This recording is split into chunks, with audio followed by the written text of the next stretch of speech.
প্রত্যেক দিনই আপনার পশ্চিমবঙ্গের সব জেলাতেই হালকা মাঝারি ধরনের বৃষ্টি আইদার আপনার অধিকাংশ জায়গাতে অথবা অনেক জায়গাতে থাকবে এবং তার সাথে সাথে বিভিন্ন জেলায় দু এক জায়গাতে বিক্ষিপ্তভাবে ভারী বৃষ্টি এবং বজ্রবিদ্যুৎ সহ বৃষ্টির সম্ভাবনা আছে।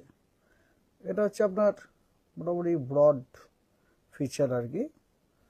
এবং এর মধ্যে কলকাতাও রয়েছে। কলকাতাতে তো অলরেডি আজকে এই আলিপুরেই অনেক বজ্রবিদ্যুৎ হচ্ছিল, যদিও বৃষ্টি সেরকম হয়নি।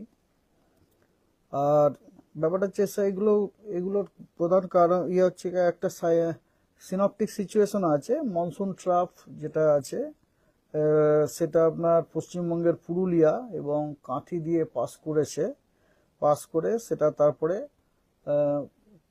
দক্ষিণ পূর্বমুখী হয়ে তারপরে উত্তর পূর্ব বে অফ বেঙ্গলে ডুবে গেছে।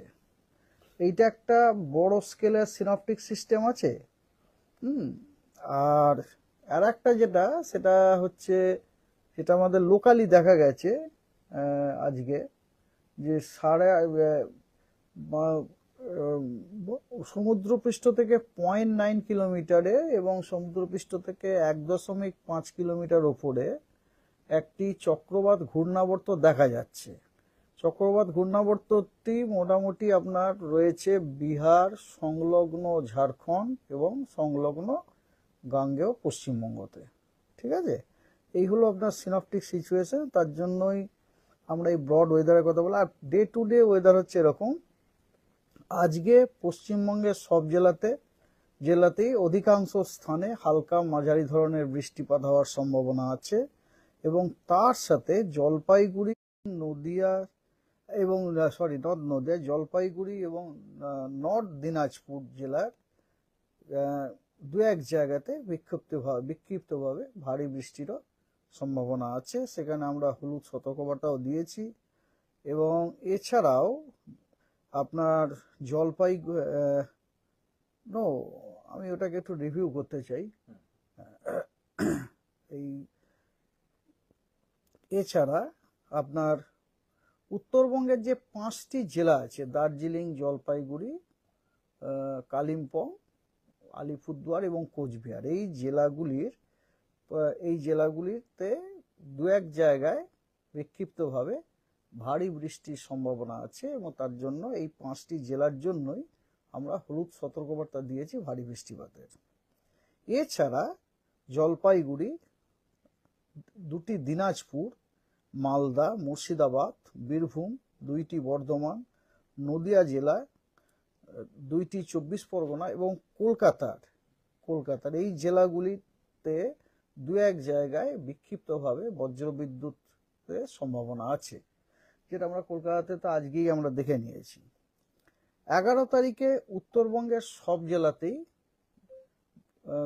অধিকাংশ স্থানে হালকা মাঝারি বৃষ্টিপাতের সম্ভাবনা আছে এবং দক্ষিণবঙ্গের সব জেলাতে অনেক জায়গাতে হালকা এবং মাঝারি বৃষ্টিপাতের সম্ভাবনা আছে।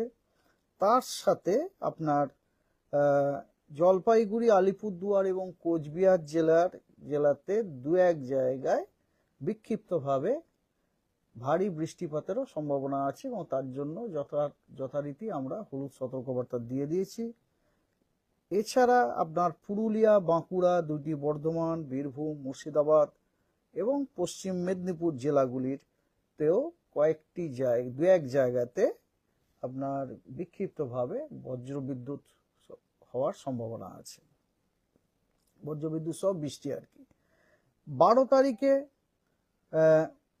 উত্তরবঙ্গের সব জেলাতে এবং দক্ষিণবঙ্গের যে পূর্বের জেলাগুলি আছে সেই জেলাগুলিতে অধিকাংশ স্থানে হালকা থেকে মাঝারি বৃষ্টিপাতের সম্ভাবনা আছে। আর দক্ষিণবঙ্গের বাকি জেলাগুলিতে বেশিরভাগ জায়গাতেই হালকা থেকে মাঝারি বৃষ্টিপাত হওয়ার সম্ভাবনা আছে। আর 12 তারিখে কোনো আমাদের ওয়ার্নিং নেই। 13 থেকে 15, 13, 14, 15 এই 3 দিনই উত্তরবঙ্গের মালদা বাদ দিয়ে সব জেলাগুলিতে আপনার বেশিরভাগ জায়গায় হালকা এবং মাঝারি বৃষ্টিপাতের সম্ভাবনা আছে এবং দক্ষিণবঙ্গের সব জেলাগুলিতে এবং তার সাথে মালদাতেও অধিকাংশ স্থানে হালকা এবং মাঝারি বৃষ্টিপাতের সম্ভাবনা আছে। আর 14 তারিখে আপনার এছাড়াও 14 তারিখে ভারী বৃষ্টিপাতের সম্ভাবনা আছে আইসোলেটেড প্লেসে, দু এক জায়গায় সাউথ বেঙ্গলের কয়েকটি জেলায়। সেগুলি হলো 2টি বর্ধমান, হুগলি, 2টি 24 পরগনা এবং পূর্ব মেদিনীপুরে। আর 16 তারিখে পশ্চিমবঙ্গের সব জেলায় অধিকাংশ স্থানেই হালকা এবং মাঝারি বৃষ্টিপাত হওয়ার সম্ভাবনা আছে। That's all.